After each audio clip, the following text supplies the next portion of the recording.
आज तक न सरकार ने और न यहाँ की नगर पालिका ने कोई व्यवस्था दिया। उनके लिए भी एक बेहतर व्यवस्था बना के हम लोग देने का काम करेंगे। साथ ही आप देखेंगे कि चावल मंडी जो इधर गुदरी बाज़ार में है वो भी बहुत ही अव्यवस्थित ढंग से जो है कई वर्षों से चला आ रहा है। उसको भी एक व्यवस्थित करके एक सुंदर रूप देने का कार्य हम लोग करेंगे और एक बहुत ही सुंदर बलिया बना के देंगे।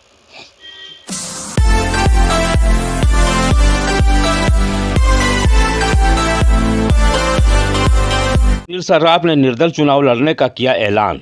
खबर बलिया से। बलिया जनपद के नगर पालिका परिषद से राष्ट्रीय सचिव अखिल भारतीय व्यापारी संघ सुनील सर्राफ ने अध्यक्ष नगर पालिका परिषद पद के लिए निर्दल चुनाव लड़ने का किया घोषणा। बता दें कि सपा से नगर पालिका परिषद बलिया के अध्यक्ष पद हेतु प्रत्याशी की घोषणा होते ही सपा से टिकट नहीं मिलने पर सुनील सर्राफ ने निर्दल उम्मीदवार के तौर पर मैदान में उतरने का फैसला किया। सुनील सर्राफ ने समर्थकों के समर्थन से निर्दल उम्मीदवार के तौर पर नगर निकाय चुनाव लड़ने का निर्णय लिया। साथ ही उन्होंने कहा कि देश 24 लाइव से हसन खान की रिपोर्ट। राष्ट्रीय सचिव अखिल भारतीय स्वर्णकार संघ और व्यापारी नेता। जिस प्रकार से पूरे प्रदेश भर में निकाय चुनाव को लेकर के सब कुछ जारी हो चुका है, किस प्रकार की तैयारियां हैं? आप ये मैदान में उतर चुके हैं, देखिए, पहले तो मैं समाजवादी पार्टी से मैंने आवेदन किया था, लेकिन पार्टी ने शायद मुझे इस योग्य नहीं समझा और मैं निर्दलीय इस चुनाव के मैदान में हूँ और निश्चित रूप से दमदारी से चुनाव लड़के जो है कि नहीं हम लोग इस चुनाव को जीतेंगे और बलिया का सर्वांगीण विकास करेंगे।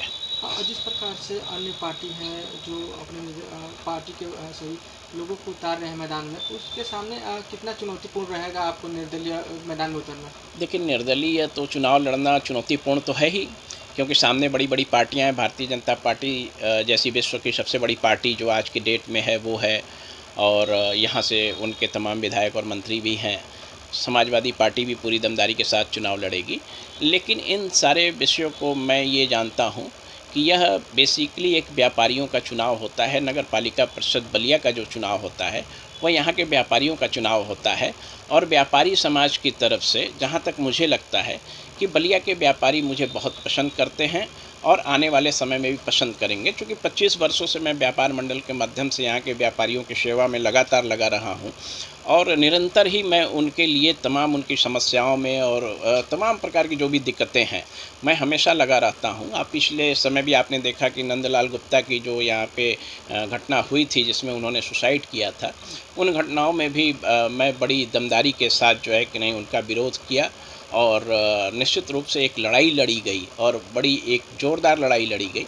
तो कहीं ना कहीं व्यापारी समाज को ऐसा ज़रूर लगता है कि सुनील जी हमारे साथ हैं और निश्चित रूप से उनका पूरा समर्थन और सहयोग मुझे मिलेगा, इसमें कहीं कोई दो राय नहीं है। जिस प्रकार से राजनीतिक गलियारों से निकलकर आप लगातार गरीबों सभी असहायों को मदद करते आ रहे हैं और सभी व्यापारी बंधुओं की समस्याओं को उजागर करने के लिए हमेशा कलेक्ट्रेट में धरना प्रदर्शन करते रहते हैं और प्रत्यक्ष के माध्यम से लोगों को जागरूक करते रहते हैं, अधिकारियों को अवगत कराते रहते हैं। आपको अगर जनता, नगर पालिका की जनता अगर आपको चुनती है तो किस प्रकार का आपके द्वारा विकास किया जाएगा? देखिए, बलिया का विकास जहाँ तक हम लोग अगर देखते हैं तो पिछले 25-30 वर्षों से अगर हम उस पर नज़र डालते हैं तो बलिया बिल्कुल से एकदम असहाय सी नज़र आती है। नालियों की स्थितियों का आप देख लीजिए, सड़कों को देख लीजिए, यहाँ घूमने के लिए ना कोई पार्क है, टहलने की कोई व्यवस्था नहीं है, जगह नहीं है। यहाँ किसी काम को किसी कंक्रीट प्लान के द्वारा नहीं किया जाता है। जैसा कि एक होता है कि भाई कोई कार्य हम कर रहे हैं तो एक प्लानिंग करके हम करें, उस प्रकार से कोई काम नहीं होता है। केवल नगर पालिका को लूटने खसोटने का काम होता है। आने वाले समय में अगर बलिया की जनता मुझ पर भरोसा करेगी और मैं अगर चुनाव जीतता हूँ तो निश्चित रूप से एक बहुत ही सुंदर और एक अच्छा बलिया बना के उनको दिया जाएगा और जो भी कार्य होंगे वो ठोस काम होंगे। जैसे अगर सड़क बनानी है, अगर नाली बनानी है तो पहले इंजीनियर से, आर्किटेक्ट से उसकी डिज़ाइन बनवाई जाएगी कि कैसे इन सड़कों को, इन नालियों को बेहतर से बेहतर बनाया जाए, तो एक बढ़िया काम होगा। साथ ही जो भी यहाँ पे अव्यवस्थाएं हैं, जो खेलने के लिए पार्क नहीं है बच्चों के लिए, यहाँ पे टहलने के लिए फुटपाथ नहीं है, उस पर भी एक अच्छा कार्य हम लोग करेंगे।